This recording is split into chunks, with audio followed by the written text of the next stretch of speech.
We talked about how sportsmanship has been alive and well this weekend in such tense conditions, but I don't know. This is Russell Ingall and Mark Skaife. We said that it was a very, very fiery situation brewing. I tell you what, it looks to me like Russell's got a bit of a case to answer there. By gee. Well, Skaife would be absolutely livid. He's well up the inside. He hasn't given him a lot of room, but... Whoa. Now, was that a result of him coming off the edge of the bitumen, or... I'm only being the devil's advocate here, but I can tell you this, that Mark Skaife reacted this way. Now, watch this. Look at the Skaife attitude, and look what Ingall does in response. Now, we've seen drivers, we've seen Bob Jane and Alan Moffat, or at least Bob Jane in that instance, come to blows. We've seen Longhurst do it. Now, I have never seen anything quite like that, because that is... There'll be big issues over this. He sits in a very strong 5th place at the moment over Bright and Stephen Richards. Remember, everybody's trying to assemble the best 4 tyres they can for this opening segment of the race. Then the compulsory pit stop, then another set of tyres onto the end. Zinger replay of the start. Lowndes on the outside of Todd Kelly. Rick in behind trying to find a spot. Little paint exchange there. And then further down at turn 2, it was on between Lowndes and Rick Kelly. Look at Kelly's car get taily. One of the Fujitsu Fords goes off. Oh, race leader at Lowndes. That is Lowndes. He's been taken out of it. What has happened here? Damage, that'll be damage to the front of Lowndes' car. Kelly's off the road. That is Todd. Massive damage on Will Davison's car. And I think his damage has got worse. What has happened to Lowndes? The advantage has swung. My goodness, in the most dramatic way, Rick Kelly is the new race leader. Winterbottom second, but what went on at turn 4? Extraordinary stuff here at Phillip Island. A tied point scenario going into the last. Here it is. Oh, so contact from Rick Kelly from the rear unsettles Lowndes and into Todd Kelly. Geez, I think there's going to be trouble for that one, I think. Unbelievable scene. So Rick Kelly makes contact with the back of Craig Lowndes, unsettles Lowndes. And Lowndes cannons like a billiard ball straight into the side of Rick's brother. Now, the argument here is going to be whether or not Craig squeezed him down. This is going to continue to infuriate what's already been an agitated day. You would not want to be a race official at the moment. Not a good place to be in race control as you try and unravel that one. Championship contenders, Pouring and Cup, Winterbottom and Courtney make up the top 3 of this race. It is belting down. They're not on wet tyres. That I would ask in either of the bunkers at Vodafone Change for the lead or Dim Beam is, can we afford a crash? And the answer to that is no. Yeah. So look at this. They end up in the wall. It's game over. It's going to be game over for one of these contenders if they're not careful. They've got to get on wet tyres now. Look, James Courtney's about it. Oh no! He's in the fence! The boat's in the fence! They're all in the fence! Oh, unbelievable! Top 3 in the fence. Van Gisbergen goes as well. Suddenly, Whincup has managed to keep going. Courtney's desperately trying to go within the fence. That's stupid. Particular attention to the right front. He's got nothing on the right front. It's going nowhere. He's going to battle to get it into pit lane. He can't steer it. No, he's got it there now. Well, I totally echo your remarks. The driver, he was saying, I need wets. They're playing way too much of a theoretical laptop game and not enough racetrack game. It's going to be super slippery. I'm going to have to try and get you to try and turn around from around the GRM boys. That's what. And we're going to take our time and just make sure everything's good. So that's what happened to Craig Lowndes' car as he went slamming into the rear of James Courtney's car. Okay. Right out of it. Okay, let's go up. Stand under, please. Oh, it's got a broken disc. Okay, it's got a broken rotor. He's going to be there forever. We've got a rotor that's smashed in pieces, boys. Rotor smashed in pieces. Upright's broken in half. Upright broken in half. Yeah, you can see there goes not only smashed disc, but the upright is broken clean in half. That's going nowhere. So that's one championship contender gone for the day. Now, what's it look like at the other end of town? because it doesn't look much prettier. It's gone too. He's going nowhere. Adrian Burgess, sporting director. This thing is broken. These two guys are going to get a big fat zero. James Courtney, to make matters worse, he's turned into the wrong garage. They're going to have to push him around and get him in the right garage. This is a mess. It is belting down in pit lane at the moment. It couldn't get any worse. Guys, where is Winterbottom? Because if these blokes score zeros, Winterbottom you're going to have to focus on here because he could grab points. He's down in 13th. What's the state of his car? Have a look at the damage on Lowndes' car after running into the back of James Courtney at turn 5. Well, if they thought Jamie Wincump's car was bad, wait until they see what's happened to Lowndes'. Alex Davison stuck. Todd Kelly was stuck there. It's like a wrecking yard. Mark Winterbottom is the big question. Where is he? What damage has he got? He was the first one to go. The Watts linkage has gone on that as well. The rear is wobbling all over the shop. Not much that isn't gone on it. So Winterbottom, here he is. Now, okay, so he's got a big fat zero too. So all three contenders are going to end up with nothing out of this. This is a joke hitting. Yes, I needed to see him to understand what could, because this could have been the Formula One scenario where the bloke in third in the championship leaps up and scares everybody at the top end of town. That's not going to happen. Stay outside there. Lowndes and Courtney are out at the moment. We're going to try to do something with this. Let's see what we can do. Stay in the car. There's 14 laps to go. Well, when they pull this off, you watch.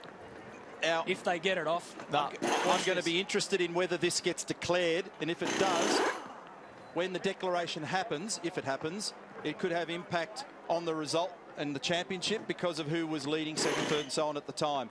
But the longer it trickles on... Well, I'm pretty sure that Jamie Whincup was leading the race. When we go back... It may not get declared. Depends on how many cars are scattered So this is what happens. So Whincup follows these guys in. Winterbottom's the first to go. Courtney goes in. Whincup's gone in. There they are, championship contenders. Then they crunch again. Van Gisbergen gets into the mix. Now you keep an eye on Craig Lowndes, who gets speared over to the left-hand side. There's still cars hitting the fence left, right and centre.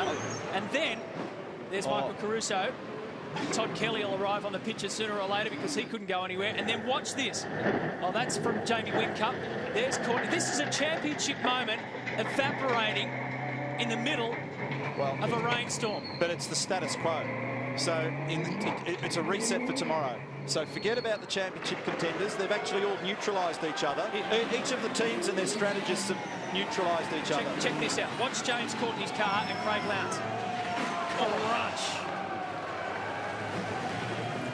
That sound you can hear is the sound of cash registers ringing. Because that's an expensive act, all that. So I'd forgotten about Winterbottom because I was that focused on these two guys that it was hard to read what was going on. But the first bloke to crash was Winterbottom. Yes. He was the guy that went into the fence first. The sole Erebus entry in the field at the moment is Will Davison, who's had success here before. He's a guy that's earned a pole in years gone by, and he might be able to grab another one right now. Oh, huge problem for Lowndes with big damage right front, down the escape road and joins Marcus Ambrose. They're triggering a red flag for this one. That's very, very heavy contact for Lowndes. And so that means that the minute the red flag triggers, the clock stops effectively. So even if Garth, who's on screen at the moment, looked as though he was going to pop to the top, it won't count. And that's why on these street circuits you find everybody presses very hard, very early to try and get a gain. Lowndes with a very big shunt at turn 5. It was sideways as it came into frame. Very quick corner, and that will be a struggle for them to get that car out for either of those races this afternoon. They know. That was big. That looks like it was a mechanical failure. So there's more to the Xbox story with Marcus Ambrose. We saw the car in the runoff, but we didn't realise that he'd gone in the fence. We're on board now. This is the Mach 3 replay. Marcus Ambrose, turn 5. That's a heavy hit. So we've already seen some drama there yesterday in practice, earlier today in practice, and now a couple of high-profile drivers in Marcus Ambrose and Craig Lowndes. There was no evidence of that damage when we were looking at the rear of the car, but that'll be substantial. And Betty Clemenco.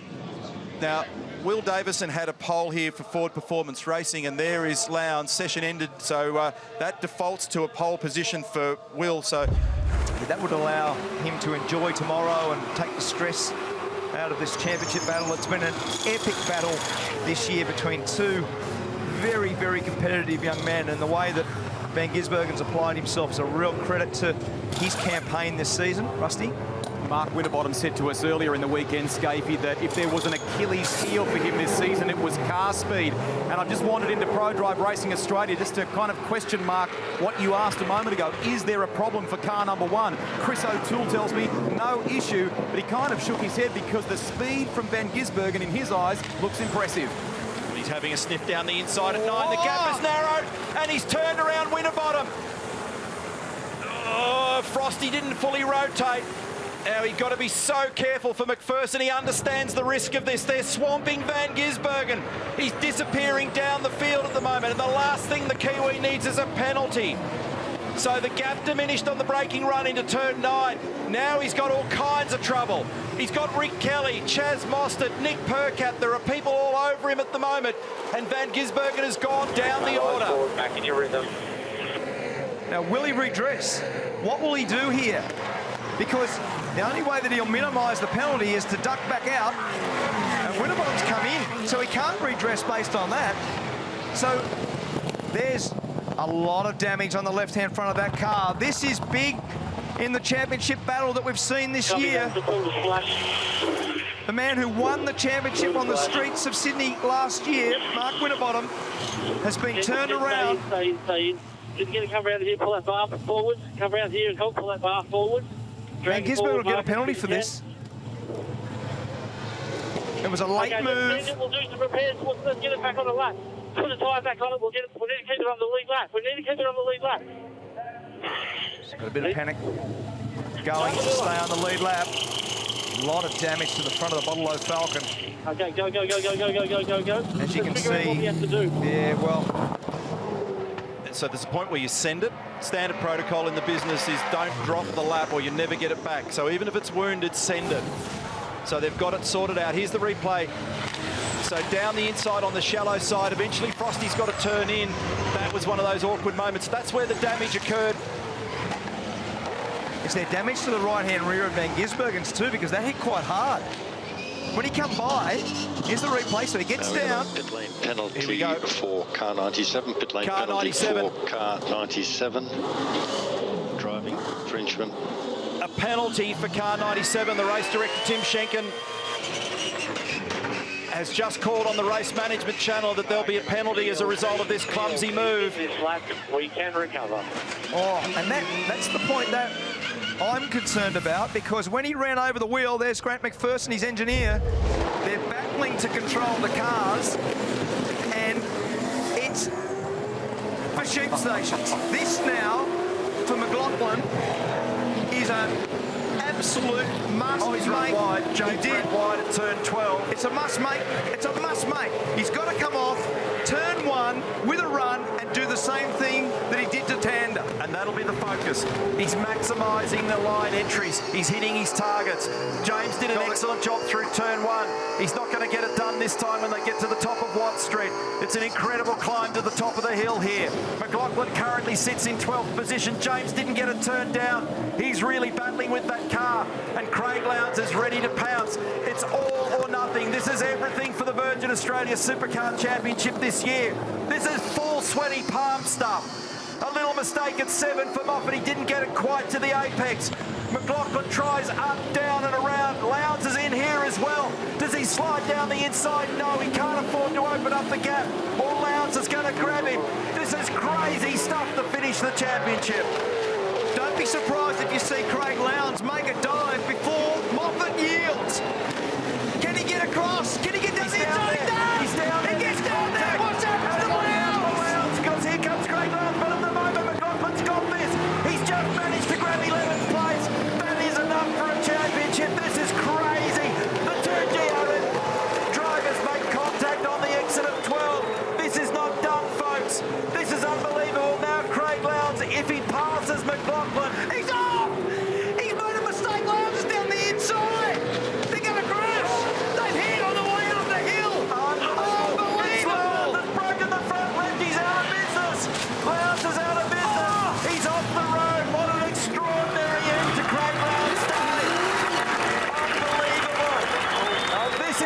be a bitter fight to the end. Unbelievable images in Newcastle. That won't trigger a safety car. Did he go up the escape rope? He went up the escape rope. He's gone. But will he be penalised? Well, he moved across.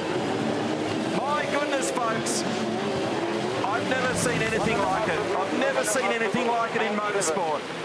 He made his own mistake. He moves over. They're alongside each other. He had to try and cover. Now everybody will be polarised on brand lines here. The hardest decision of the year for the Driving Standards Observer and the Deputy Race Director is what they do about this one. What do they do? Now Lowndes had the momentum. Craig would have gone by. This is an extraordinary way for this championship to conclude. Triple Eight will go berserk. Roland Dane will go berserk. They'll fight with everything they've got. Under investigation is car number 17. This championship is not going to be resolved in a gentlemanly manner. Last lap. We are on the last lap of the Virgin Australia Supercars Championship with a giant question over Scott McLaughlin. Jamie Whincup is going to win the race. Does he win the championship? We're out of breath. I'm sure you're out of breath. Our palms are sweating. I don't know what to tell you. Whincup is going to win this race. Currently, McLaughlin will win the championship unless he is penalised. Whincup takes the checkered flag for race number 26. We have gone all about faces in here with this race this afternoon. Second is Shane Van Gisbergen. David Reynolds is third. Rick Kelly is fourth. A post-race pit lane penalty for car number 17 for a driving infringement. Wow! Jamie Whincup is champion. Jamie Whincup has won his 7th title after a penalty for Scott McLaughlin. He's the champion. He is the champion for 2017. That is extraordinary. Is it a joke or are you serious? It's a bad joke if it is. It's a bad joke if it is. We are the champions, mate. You are champion. Yeah. Unbelievable. I can't. Wow. What an end. What an end to that race. In fairness to race control, I don't think they had much that they could do there. The squeeze triggered an accident, but this is going to be bitterly argued. My goodness me. We all thought after yesterday that McLaughlin was in the box seat at Shell V-Power Racing, subdued, frustrated. At Red Bull Holden Racing Team, elation. It might not be the end of the story, because Roger Penske and Tim Cindric there, they may do what Roland would have done, which is and protest. Because at that point, we haven't seen the onboards for either car, and where the wall juts out in terms of space between the wall and McLaughlin for Lowndes, clearly there was contact, clearly it put Lowndes out, but it's hard to know who was at fault. So Ryan Story, Ben Nightingale from their public relations department, they will be bewildered trying to figure it out. So Jamie Whincup has won the race. In theory, we think he's won the championship. Is there more to come in that story? So it's Red Bull 1 and 2, David Reynolds in position 3. That is Grant McPherson saying, go get him, and he's doing exactly that. What a finish. We've got less than 2.5 kilometres to run on Saturday, part 1 of the Coates Hire Newcastle 500. McLaughlin's in fuel trouble. Van Gisbergen's going to potentially threaten to snatch this in the dying moments. 1 second in the first sector, he's taken off him. McLaughlin's in strife here. It's an energised Shane Van Gisbergen is on him. This is going to be a huge battle to the flag. Out of turn 9. That's the battle for the championship right there. The guy that's first is leading. He's about to lose the position. He's got Van Gisbergen up on the outside of him. There's just 2 corners to go. He makes a lunge down the inside. Van Gisbergen's going to grab him. Shane Van Gisbergen's gone to the lead. They're out of fuel for car 17. McLaughlin's going to struggle to the line. Red Bull are going to pull one out of the fire here. 150 points to Shane Van Gisbergen. What an extraordinary finish. Oh, he got home. I didn't think he was going to get home. What a drive. 2 points. Turn her off, mate, turn her off. Target.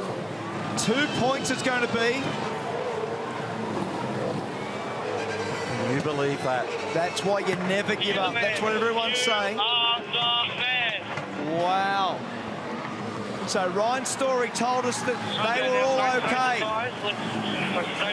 That is very, very close.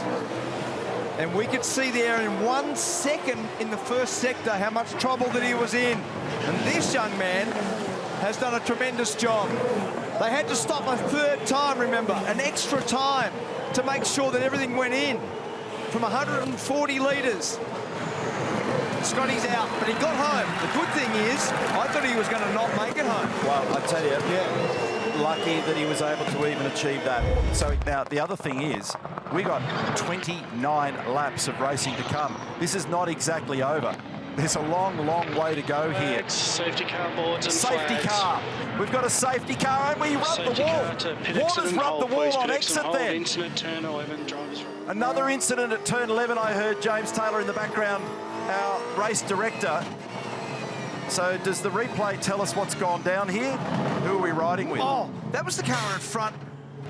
Oh, Shane Van Gisbergen, I've been told. It's Van Gisbergen that's parked it up in the wall. So that's the championship leader. Okay, so the second time today we've seen him in the wall. Let's catch the safety car and let's not lose Damage on the front of that car. This changes the game. The leader is behind you, so stay now. Wow.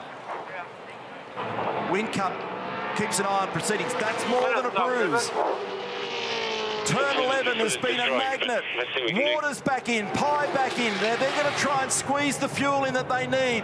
And this is going to be a great battle to the flag.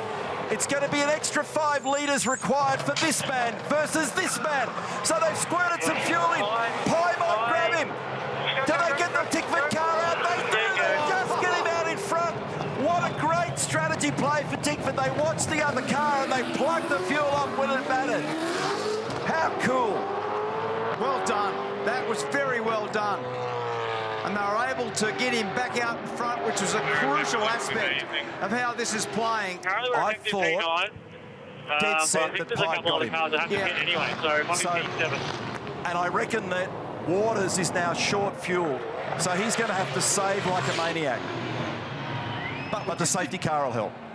Well, exactly. Just about to say that the second part is we need to work out what Di Pasquale's got going, because he hasn't come in and he has not got enough juice.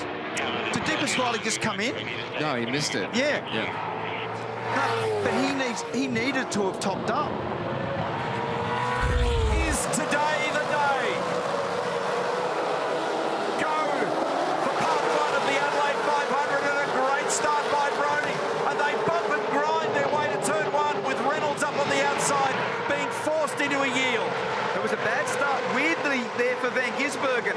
The jump from the start was brilliant by Brody, but the secondary part of the start was better by David. But very high risk bumping. And in the fence! In the fence!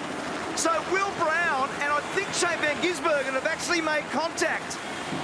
So that's Will Brown in the fence on the left-hand side coming out of turn 4. But I think he got Shane at the same time. Wow. Safety car boards and flags. On the opening lap between turns 4 and turn 5. Of race 27, there has been heavy contact involving the championship contender, this man, Shane Van Gisbergen, and Will Brown, with big damage on the back of the Coke car. And that is a sad sight for the left front corner of the Van Gisbergen car. That's looking like it could be all out. And I think there was contact with Anton Di Pasquale to start that. I think that's where it come from. Anton was on the inside. It ricocheted Will wide, and he was caught in it because of the bad start, Neil.